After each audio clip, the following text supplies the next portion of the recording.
Mesdames et messieurs, bonjour et bienvenue sur Weli TV dans votre journal hebdo. Tout de suite les titres. L'association Cœur d'Afrique et d'ailleurs, qui œuvre dans la solidarité internationale, a doté le CEM abattoir de nouvelles infrastructures sportives et d'un important lot de matériel pour lui faciliter la pratique de sport. Nous y reviendrons dans quelques instants. Toujours dans cette édition, le gouvernement scolaire d'Izeta, en collaboration avec le groupe de presse Weli Media, a organisé une journée de don de sang pour participer à l'appel de réapprovisionnement des hôpitaux. L'association des femmes Diola de Tambacounda a organisé ses 48 heures d'activités culturelles. La chronique de cette semaine mettra fin à cette édition. Tout de suite, le développement.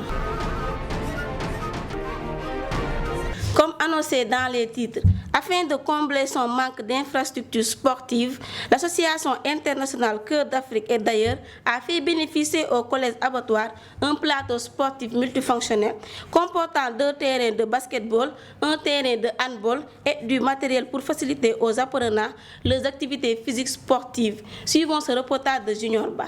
L'association internationale Cœur d'Afrique et d'ailleurs, basée dans les Yvelines en France, vient de poser un acte symbolique au collège abattoir de Tambacounda par la livraison d'un plateau sportif multifonctionnel et du matériel pour faciliter la pratique du sport.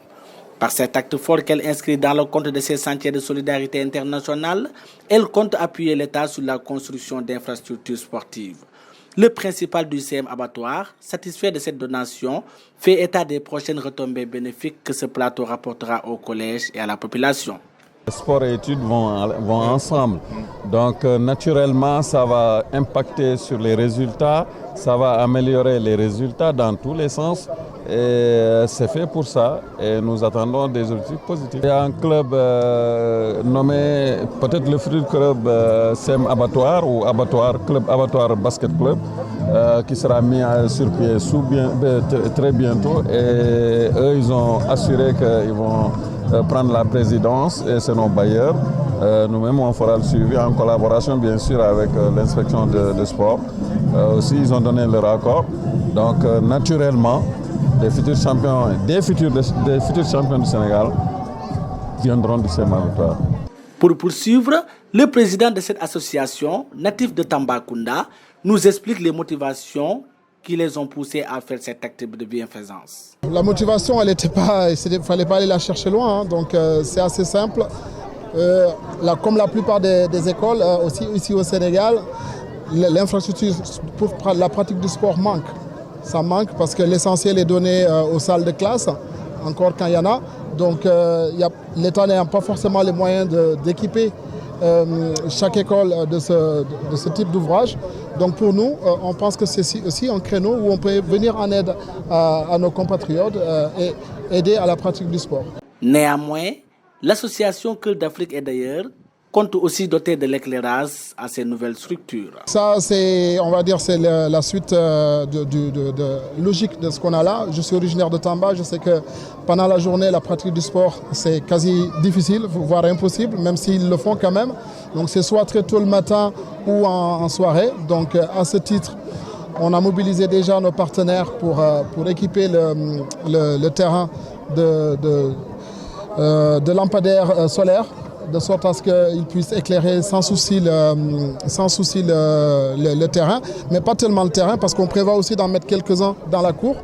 Ça permet aussi à ceux qui n'ont pas d'électricité chez eux de pouvoir être un peu plus près et réviser, parce que je suis passé par là, donc je sais de quoi je parle. Oui, donc c'est la suite logique.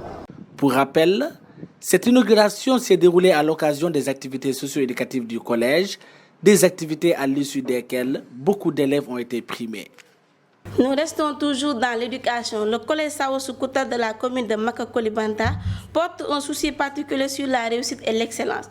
En préparation des prochaines activités de son gouvernement scolaire, prévues les 3 et 4 juin, il compte rappeler l'importance de l'école pour la construction d'une nation. Le principal du collège est revenu sur les préparatifs de leur journée. Un appel a été lancé aux autorités dans le cadre des difficultés qui y sévissent. Il s'est exprimé au micro de Junior Ba. Après un arrêt de 2 ans dû au Covid, nous avons décidé cette année de reprendre les activités du gouvernement scolaire qu'on appelle communément la fête de l'excellence du collège. Et nous avons retenu cette fête pour le 4, le samedi 4 juin 2022. Et déjà à partir du vendredi, il y aura la finale des interclasses. Et le lendemain, ce sera le samedi. Nous serons en plein dans les activités. Du récital de poèmes jusqu'à la distribution des prix et les auditions des collègues. Voilà, cette année, on a choisi un thème un peu d'actualité. Le thème, c'est l'école, locomotive de la démocratie et du développement. Pour essayer de faire comprendre aux gens que la meilleure manière de construire une nation, c'est de construire l'école. Et la meilleure manière de se développer, c'est de construire aussi l'école.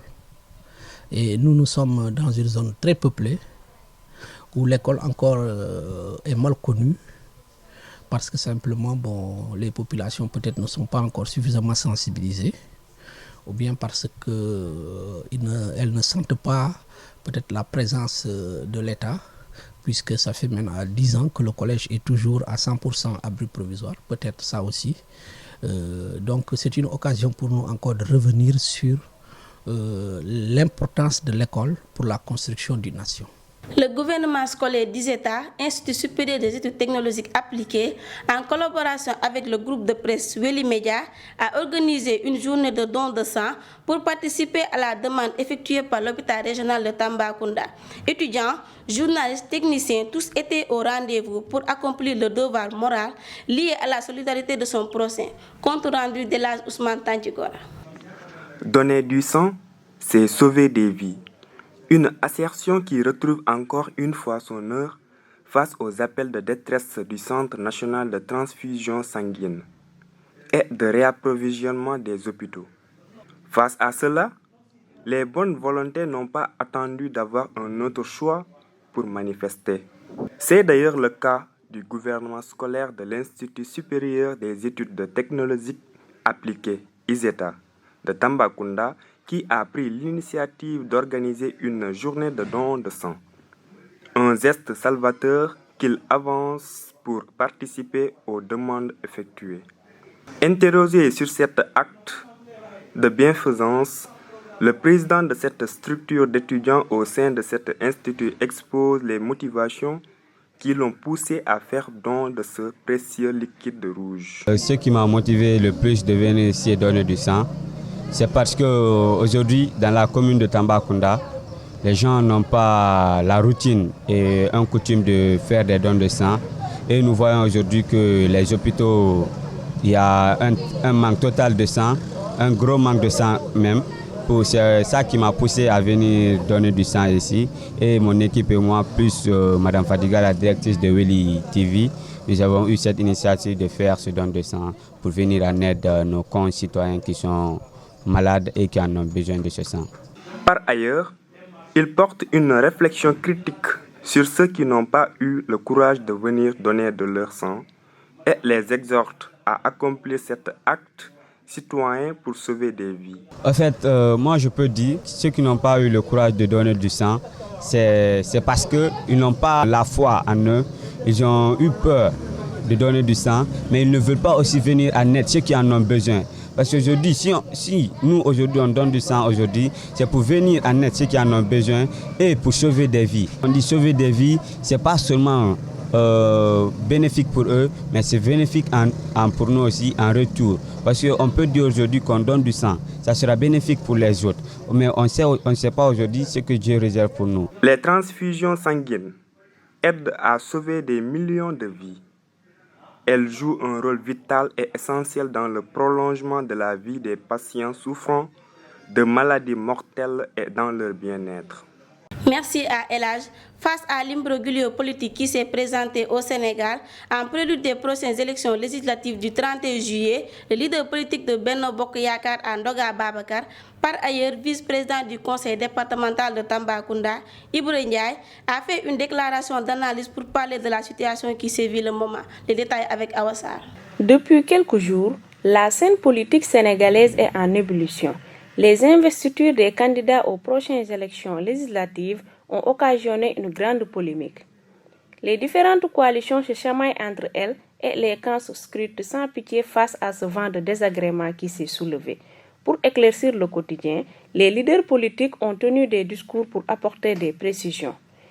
Ce qui a d'ailleurs fait dépêcher une déclaration au vice-président du conseil départemental de Tambacounda, un des responsables politiques du camp au parti au pouvoir de la région, pour faire état de la situation politique du pays.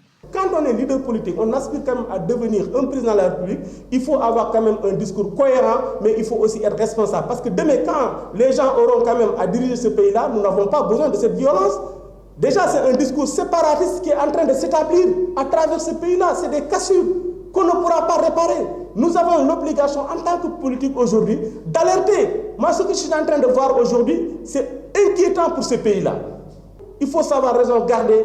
Et je pense que la politique, c'est une compétition. Ils n'ont qu'à aller sur le terrain, mobiliser les gens, les convaincre par rapport à leur programme, parce que le discours, il doit être programmatique.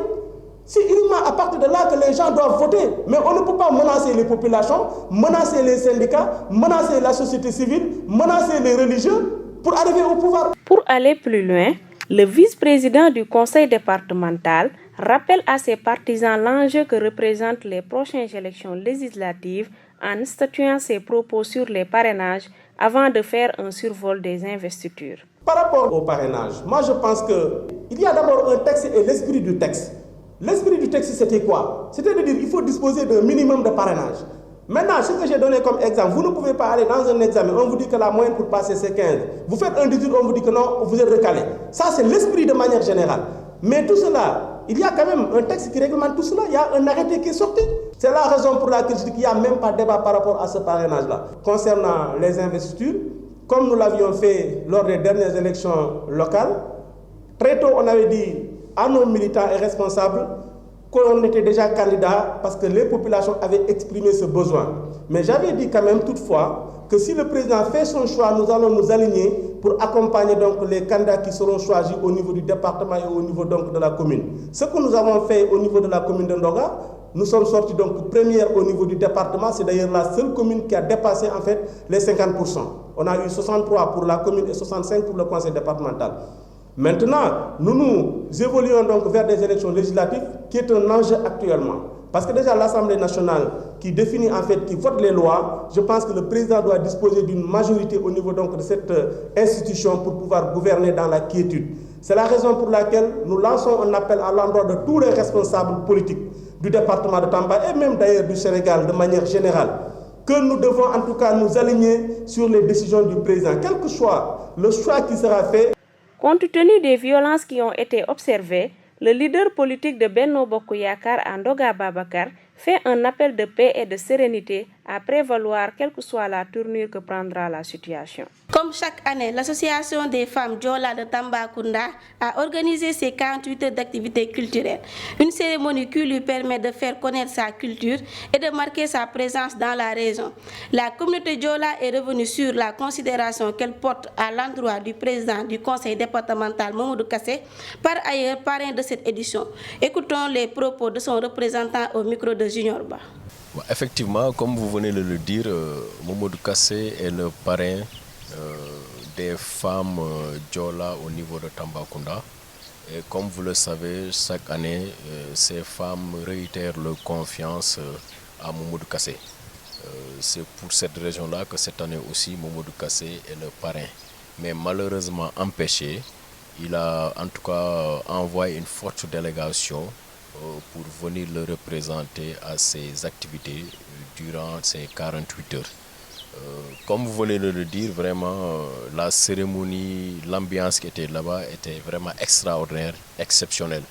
Les Diola ont montré vraiment qu'ils ont une culture, une très bonne culture. Et dans cette culture-là, nous voyons la solidarité Diola. Nous voyons aussi vraiment comment aussi la culture Diola est extrêmement riche. Donc nous avons vécu des moments extraordinaires de joie, en tout cas de fraternité et d'une ambiance extraordinaire avec les 48 heures de la communauté Diola de Tambacounda. parler de cette activité sans parler aussi de son coordinateur Ansoumana Diédhiou, qui a vraiment participé à la réussite de cette activité, et au nom du DG Mamadou Kassé. Donc la communauté Diola remercie vivement Mamadou Kassé et sa délégation qui ont vraiment assisté et participé à ces 48 heures de la communauté Diola. L'actualité internationale sera présentée par Awassa. Merci à Tako Diédhiou. L'actualité internationale démarre aux États-Unis sous le choc d'une nouvelle fusillade. Au moins 19 enfants tués dans une école du Texas. Un jeune homme armé a fait 21 victimes dans une école élémentaire de la ville d'Uvalde. La majorité d'entre elles, dont le nombre pourrait augmenter, avaient entre 7 et 10 ans. Au Burkina Faso, 4 mineurs du gisement de Perkoa retrouvés morts. 8 travailleurs de cette mine de zinc s'étaient retrouvés coincés à des centaines de mètres de profondeur le 16 avril à la suite de fortes pluies. En tournée en Afrique, Olaf Scholz peine à masquer les divergences sur la guerre en Ukraine. Le chancelier allemand s'est rendu au Sénégal, au Niger et en Afrique du Sud, où il a plaidé pour un renforcement de la coopération avec le continent. Voilà ce qui met fin à l'actualité internationale. La chronique de cette semaine mettra le focus sur les dons de sang.